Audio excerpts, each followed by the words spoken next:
Olá, gente! Mais um Papo de Cobra, mais uma quarta-feira. Hoje a gente vai responder uma pergunta que o pessoal tem feito muito nos comentários, que é uma curiosidade que muita gente tem. Por que as cobras corais são vermelhas? Já parou para pensar nisso? Né? É interessante. Essa pergunta é muito intrigante e vai fazer com que a gente tenha que falar sobre alguns processos evolutivos que ocorrem em muitas espécies animais. São conceitos bem complexos, mas a gente vai tentar simplificar aqui para que você entenda. Então, está curioso para saber por que as corais têm esse colorido? Então já pode deixando aí seu like.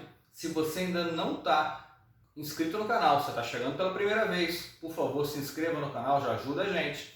Né? Então ativa o sininho, lembra de ativar o sininho, que é muito importante, que aí você vai ser avisado cada vez que tem um vídeo novo no canal. Então vamos lá, sem perda de tempo, vamos entrar com a tradicional vinheta, porque a gente tem muito o que falar hoje, ok? Vamos lá!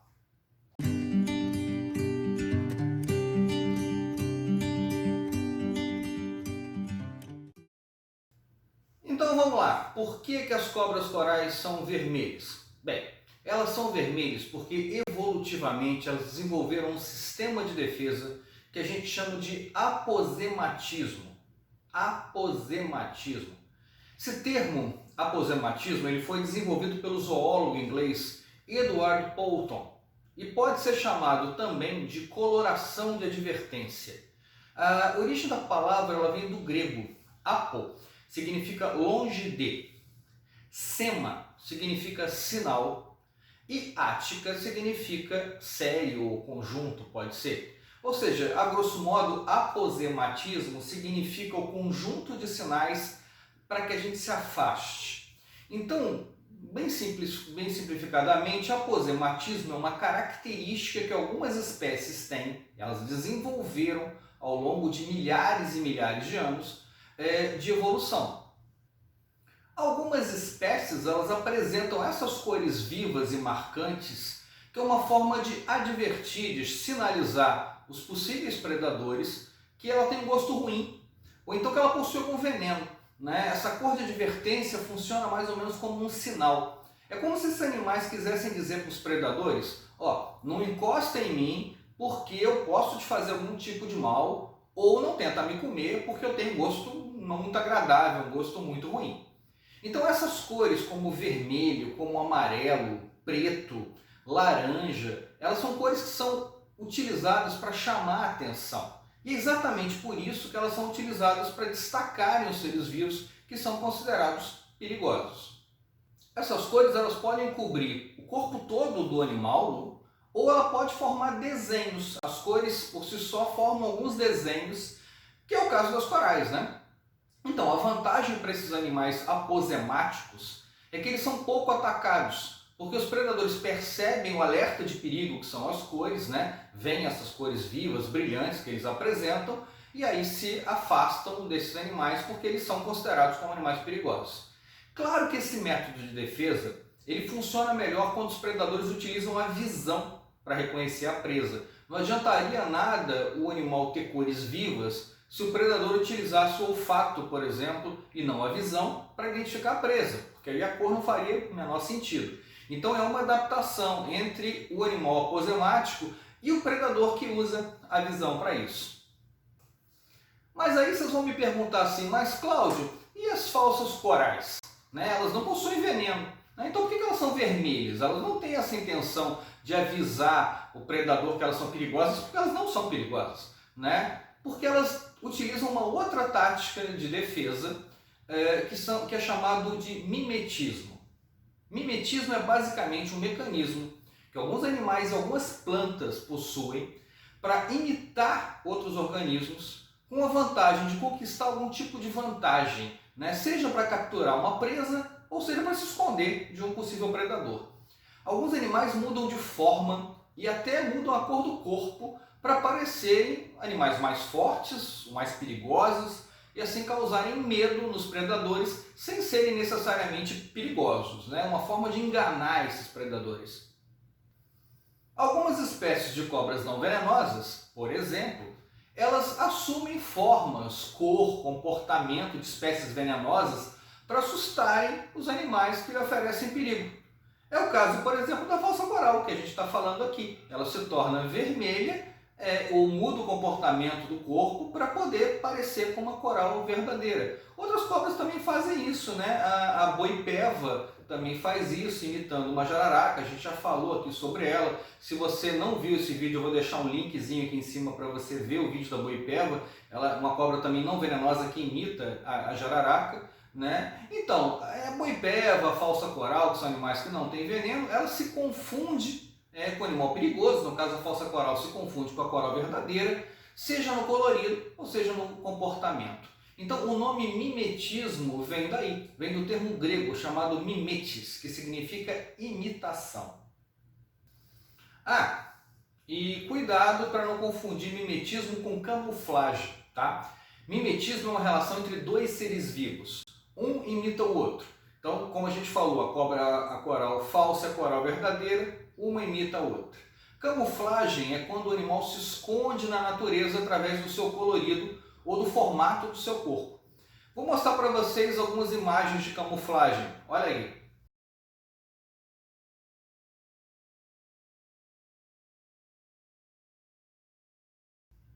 Essa aqui é um exemplo de camuflagem.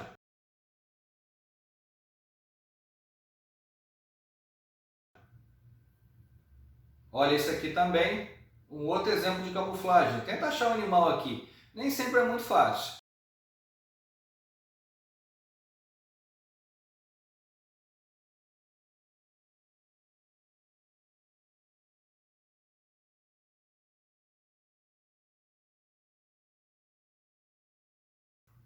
Bem, mas vamos voltar para o nosso tema, o mimetismo. O assunto é complexo e a gente vai falar aqui de uma forma mais superficial. Se você se interessa muito pelo assunto mimetismo, eu vou colocar lá no site do Papo de Cobra, né? Lembra dele? papodecobra.com.br. Eu vou colocar lá no site uma tese de doutorado de 2008 do Frederico França, da UNB, Universidade de Brasília, que se aprofunda muito nesse assunto. Então, se você quiser saber mais, lê a tese aí do Frederico França, que vai estar lá no site, procura lá no nosso site. Você vai poder baixar a tese toda em português e vai poder ler com mais detalhes sobre mimetismo. Então, aqui a gente vai falar de uma coisa mais simples, mais básica. Vamos ver os tipos básicos de mimetismo. Bem, para começar, a gente pode definir mimetismo de acordo com a sua função. O mimetismo ele pode ser do tipo agressivo, que é quando ele é utilizado pelo animal para atacar a sua presa. Ele pode ser do tipo defensivo, quando ele é utilizado para enganar, para assustar ou para despistar o predador. E ele pode ser também do tipo reprodutivo, que quando ele é utilizado para atrair o sexo oposto, quando ele quer reproduzir, quando ele quer dar aquela cantada no sexo oposto. Então vamos lá, mimetismo agressivo, defensivo ou reprodutivo. Agora, em relação à forma do mimetismo, ela pode ser basicamente de três formas, tá? São as três principais, existem outras, mas a gente vai ficar aqui nas três principais. O primeiro mimetismo é o batesiano, o segundo é o mulleriano e o terceiro tem um nome mais complicado, que é o peck-arminiano. Vamos falar delas agora. Vamos começar falando do mimetismo batesiano. O mimetismo batesiano é o mais comum na natureza. Esse mecanismo ele foi proposto pelo naturalista inglês Henry Walter Bates, que após o seu trabalho nas florestas tropicais do Brasil, desenvolveu esse conceito. Esse mimetismo ele ocorre quando a espécie mimética, ou seja, a não venenosa, e o modelo, que é a espécie venenosa, vivem no mesmo espaço geográfico, no mesmo tempo, mas eles não interagem de forma direta. Quando eles vivem no mesmo espaço geográfico, eu falo que eles vivem em simpatria. Esse termo simpatria significa que eles vivem no mesmo ambiente geográfico, tá? No mesmo local. Então eu chamo essas espécies de espécies simpátricas, ok? Só como curiosidade, se eles vivem em ambientes separados, a gente chama isso de espécies alopátricas. Então, alopatria é quando duas espécies vivem em lugares diferentes. No caso do mimetismo batesiano, não. Elas têm que ser simpátricas, elas têm que viver no mesmo ambiente, ok?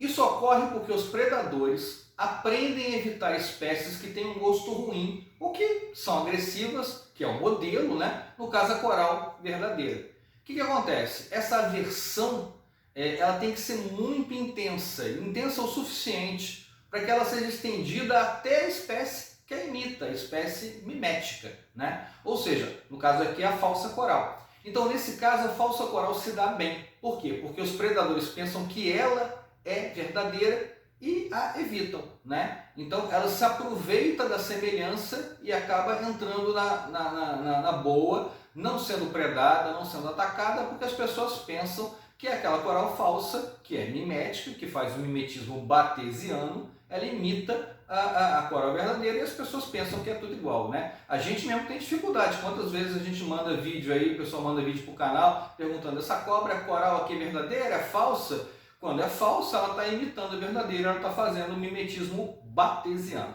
ok?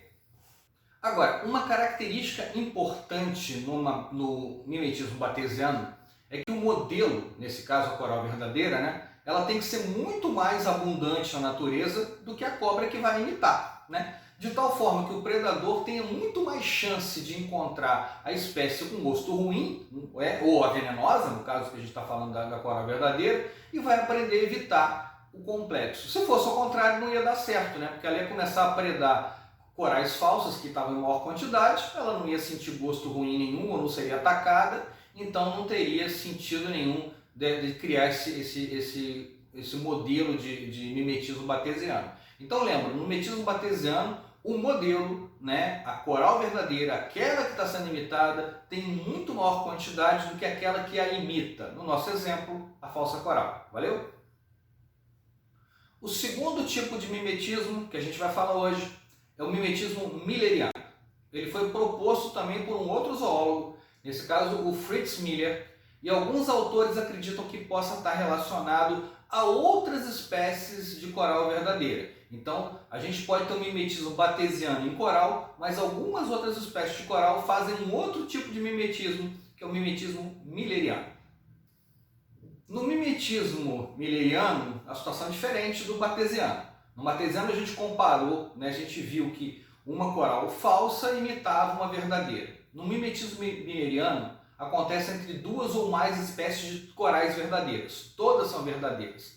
Então elas formam um grupo de espécies muito parecidas que reforçam para os predadores que aquele padrão de cor, vermelho, preto, aquela sequência de cor, e o formato do corpo estão associados ao perigo, né? Então, se todo mundo tiver aquele padrão de cor, aqui, todo mundo entra naquele bolo, todo mundo é considerado perigoso. Então, uma espécie venenosa, né, uma espécie de coral verdadeira, de certa forma ajuda a outra.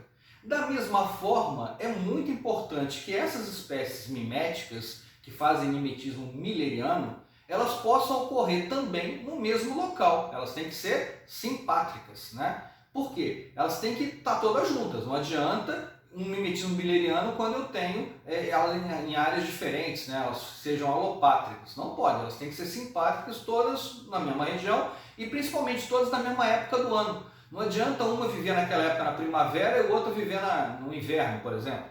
E aí elas nunca se encontram. Então elas têm que estar todas juntas, todas reunidas no mesmo local, na mesma época, para que esse mimetismo milleriano faça alguma função, ajude todas elas nessa confusão e criando um padrão generalizado de coral. Ou seja, por esse modelo, é possível que espécies diferentes de corais verdadeiras tenham uma vantagem nesse mimetismo, né? Todas elas enviam aos predadores a seguinte mensagem: ó, todas nós, esse grupo todo aqui, que a gente tem esse colorido vermelho, preto e branco, a gente é peçonhento, né? Então respeita o grupo todo, né? Tá todo mundo aqui no mesmo nível, todo mundo é perigoso aqui, tomem cuidado com a gente. Essa é a clássica definição de mimetismo milleriano, ok? O terceiro mimetismo que a gente vai falar aqui, né, é o mimetismo peckermaniano, também chamado de mimetismo agressivo. E ela ocorre quando a espécie mimética é um predador e ela usa o mimetismo para enganar a sua presa e conseguir se aproximar dela o suficiente a ponto de capturá-la, a ponto de poder predá-la. Não é o caso das corais, né? Estou dando apenas como exemplo, não é o caso das corais, mas a gente pode usar como exemplo algumas aranhas, que imitam o colorido e o formato do corpo das formigas para entrar disfarçadas de formiga no formigueiro e fazer a festa ali dentro, né? Então ela se engana, ela se mistura no formato do corpo, no colorido, parecendo uma outra espécie, e aí ela pode levar vantagem e consegue chegar perto a ponto de poder capturar essa presa. Isso é o mimetismo peck-raminiano. Agora, fazendo um parênteses, já que a gente está falando em técnica biológica que foi desenvolvida com evolução durante milhares de anos, eu vou aproveitar e vou falar para vocês de um comportamento bem curioso que aparece em vários animais, inclusive algumas serpentes, inclusive nas corais, né? Tanto verdadeiras quanto falsas, que é uma técnica chamada de tanatose. Tanatose é um comportamento que alguns animais têm para defesa, pois quando ele se sente ameaçado, eles sentem que vão ser capturados ou vão ser devorados por uma presa, por um predador, perdão. Eles se viram de cabeça para baixo e ficam imóveis, fingindo-se de morto. Então, como os predadores normalmente não se alimentam de animais mortos, o que faz? Eles deixam o animal para lá e o animal consegue se escapar. É uma forma que o animal tem de fugir se fingindo de morto. O termo tanatose ele vem do grego, porque thanatos significa morte. E cobras corais fazem tanatose, mas outras espécies de cobra também fazem tanatose. Uma delas é a boipeva, que também faz isso, né? Agora, o que a gente tem de mais curiosidade em relação às serpentes que fazem tanatose são serpentes da espécie Heterodon platyrrhinus, que não é uma espécie nacional, não é uma espécie norte-americana, e Heterodon nasicus, que a gente conhece como, o termo vulgar em inglês, é Hognose Snake. Né? Elas são verdadeiras atrizes e são capazes de simular cenas de morte com direito até a efeito sonoro. Quando elas se sentem ameaçadas, elas torcem o corpo todo, ficando com a barriga para cima, abre a boca, faz um mise-en-scène total e até regurgitam a última coisa que ela comeu. Parece que o bicho realmente está morrendo ali. Aí logo depois elas ficam moles, como se elas tivessem acabado de morrer, podem ficar várias horas ali paradas, de cabeça para baixo, jogadas no chão. E aí quando elas se sentem seguras, quando o predador foi embora, elas recuperam a sua vitalidade e saem de fininho. Esse bicho é muito esperto. Então, gente, eu espero que vocês tenham gostado. Matou a curiosidade do pessoal, queria saber por que as corais têm essa cor vermelha, né? Chamam a atenção. A gente aproveitou e falou de vários conceitos aí biológicos que podem ser estendidos para outros animais também. Então, eu espero que vocês tenham gostado do vídeo. Lembrando que a gente está no Twitter, a gente está no Instagram. Estamos com o site lá, né, o papodecobra.com.br. Tem vários livros que vocês podem comprar lá no Papo de Cobra, lá no site. E agora a gente também tem alguns, o pessoal pediu, a gente tem algumas cobras de pelúcia. Se o pessoal estiver interessado em comprar cobra de pelúcia, ou para as crianças, ou para fazer algum tipo de decoração, entra lá no Papo de Cobra que vocês podem comprar. E vocês sabem, toda vez que vocês compram um livro, algum material qualquer no Papo de Cobra, vocês estão ajudando o canal, né? A gente recebe uma comissão ali e vocês não pagam mais caro por isso. E são livros que a gente indica para você, são produtos que a gente indica para você, porque a gente sabe que é produto de qualidade, tá bom? Então, quarta-feira que vem eu estou esperando você aqui de novo. Compartilhe esse vídeo com seus amigos. Se não inscreveu no canal, se inscreve. Quarta-feira que vem a gente está aqui de novo para fazer mais um Papo de Cobra. Espero você lá.